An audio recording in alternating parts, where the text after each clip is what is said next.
Assalamualaikum warahmatullahi wabarakatuh. Perkenalkan, nama saya Nita Listiadi, Seksi Sumber Daya Aparatur, Jabatan Pranata Trantibum, Unit Satuan Polisi Pamung Praja Kabupaten Cirebon. Saya ingin memaparkan laporan aksi perubahan saya dengan judul Transformasi Pengelolaan Sumber Daya Aparatur Satpol PP menuju organisasi yang profesional dan adaptif.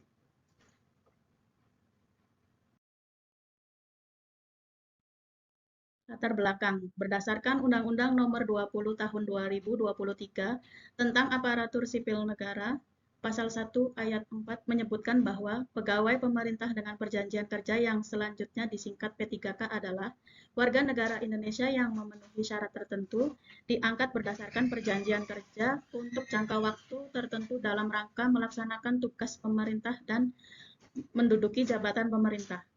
Masa orientasi bagi pegawai pemerintah dengan perjanjian kerja ini bertujuan untuk pembentukan karakter kompetensi serta profesionalisme pegawai dalam mendukung terciptanya pemerintahan yang transparan, akuntabel, dan berkualitas serta lebih mengerti berbagai macam aturan kedisiplinan pegawai. Untuk itu, demi terwujudnya pegawai pemerintah yang profesional, disiplin, humanis, dan akuntabel, peningkatan kompetensi yang berkelanjutan dan sesuai kebutuhan organisasi.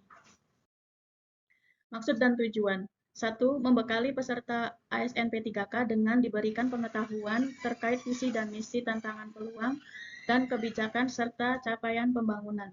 2. Mampu menerapkan dan mengaktualisasi hasil orientasi di instansi masing-masing sesuai dengan nilai-nilai dasar ASN berakhlak, yaitu orientasi, pelayanan, akuntabel, kompeten, harmonis, loyal, adaptif, dan kolaboratif. Memahami kedudukan peran, hak, dan kewajiban P3K dalam sistem pemerintahan dan manajemen ASN. Meningkatkan kualitas tata kelola data kepegawaian dan informasi aparatur sebagai dasar pengambilan keputusan yang lebih cepat, tepat, dan akurat. Mewujudkan aparatur Satpol PP yang profesional, adaptif, dan responsif dalam mendukung pelaksanaan tugas dan fungsi organisasi secara optimal. Waktu dan tempat. Waktu pelaksanaan rencana aksi perubahan P3K yang dilaksanakan mulai tanggal 1 Juli 2025 hingga masa kontrak kerja P3K selesai, yaitu sampai dengan 30 Juni 2030. Tempat pelaksanaan rencana aksi perubahan P3K dilaksanakan di Satuan Polisi Pamung Praja Kabupaten Cirebon. Nilai dan etika pemerintah Kabupaten Cirebon. Visi dan misi pemerintah Kabupaten Cirebon. Visi pemerintah Kabupaten Cirebon beriman, bersih, inovatif, maju, agamis, dan aman.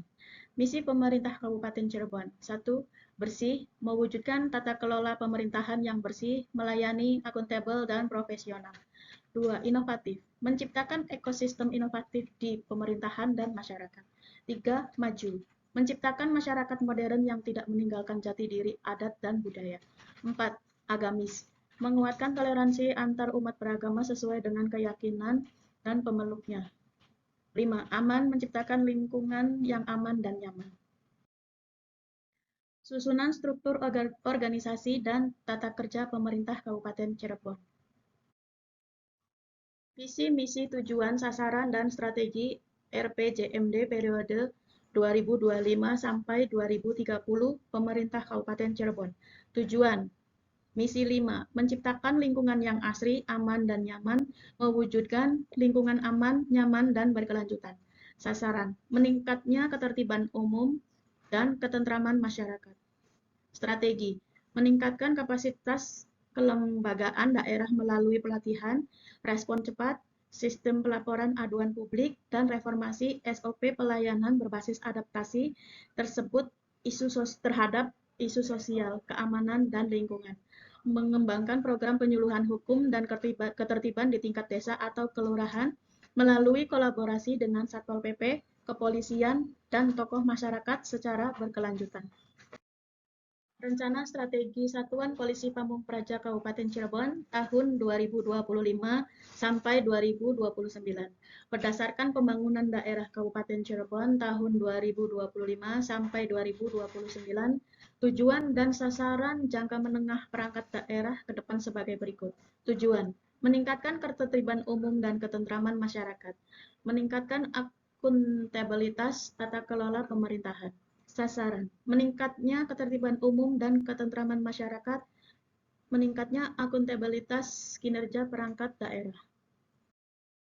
Kinerja pelayanan Satuan Polisi Pamung Praja Kabupaten Cirebon tahun 2025 sampai 2029 dapat diuraikan sebagai berikut. 1. Peningkatan penanganan pelanggaran Perda atau Perkada. 2. Peningkatan pemeliharaan ketentraman dan ketertiban umum.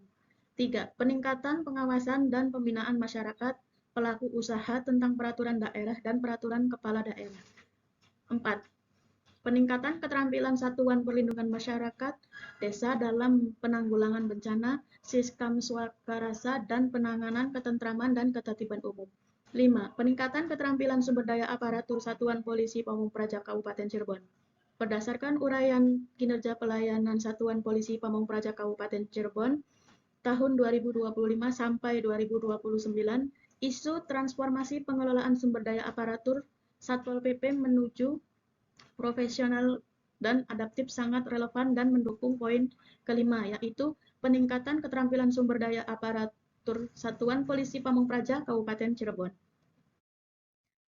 SOTK Satuan Polisi Pamung Praja Kabupaten Cirebon. Kondisi pegawai Satuan Polisi Pamung Praja Kabupaten Cirebon, sumber daya SKPD yang dimiliki dalam menjalankan tugas pokok dan fungsi Satuan Polisi Pamung Praja Kabupaten Cirebon tahun 2026 sebanyak 263 orang yang terdiri dari PNS berjumlah 50 orang, P3K penuh waktu berjumlah 103 orang, P3K paruh waktu berjumlah 108 orang. Klasifikasi jabatan PNS 52 orang terdiri dari jabatan pimpinan tinggi 14 orang, jabatan fungsional tertentu 30 orang, jabatan fungsional umum 3 orang, jabatan pelaksana 5 orang. Tupoksi P3K. Tupoksi ASN secara umum telah tertuang pada Undang-Undang Nomor 20 Tahun 2023 tentang Aparatur Sipil Negara atau ASN. P3K sebagai bagian dari ASN memiliki 3 fungsi utama yang harus melekat 24 jam, yaitu 1.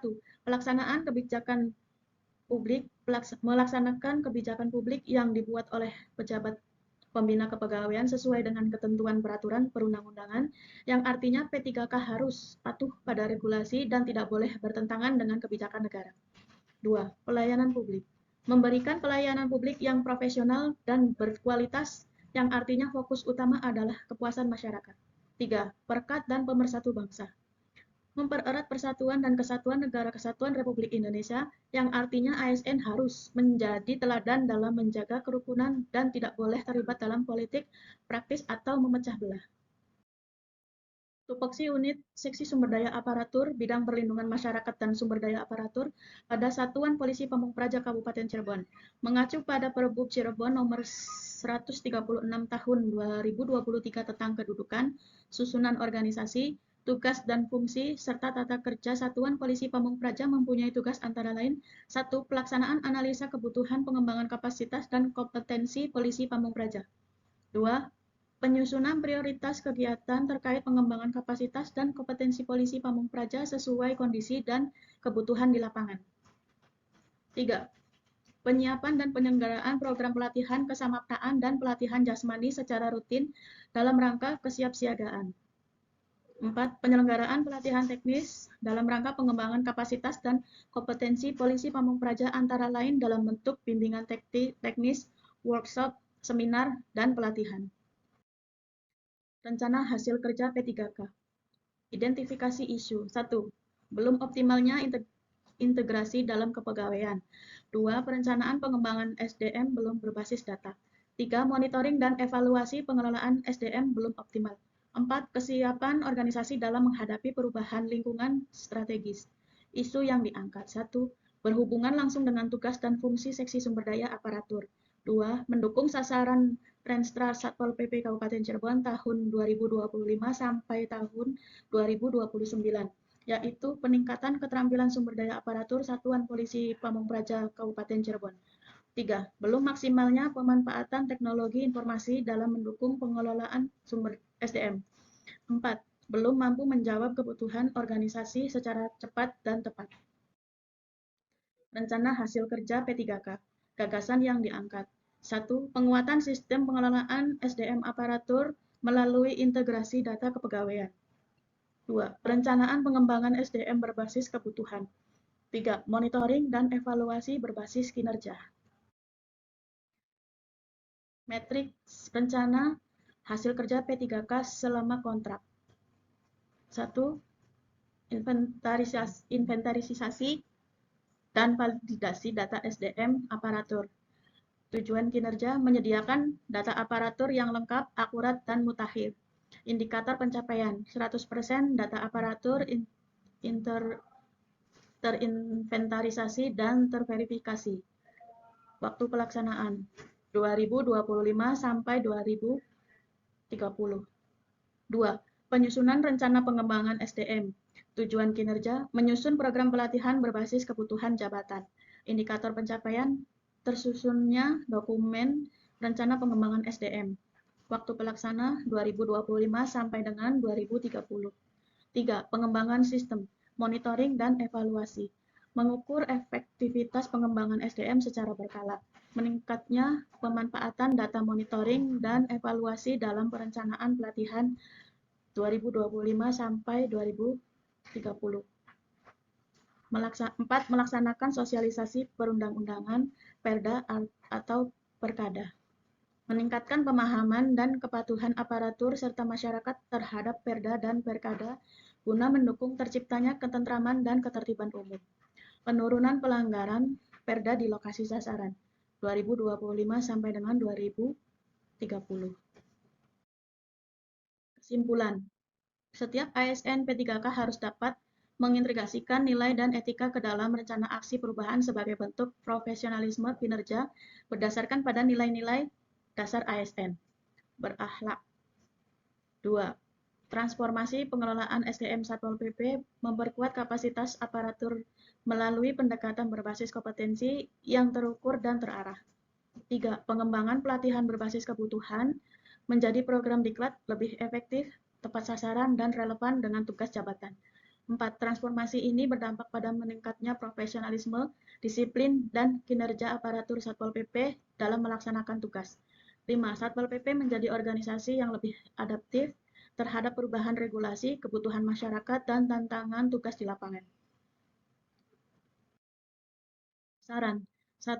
Diperlukan komitmen kuat pimpinan dalam mendukung implementasi transformasi pengelolaan SDM berbasis kompetensi secara berkelanjutan.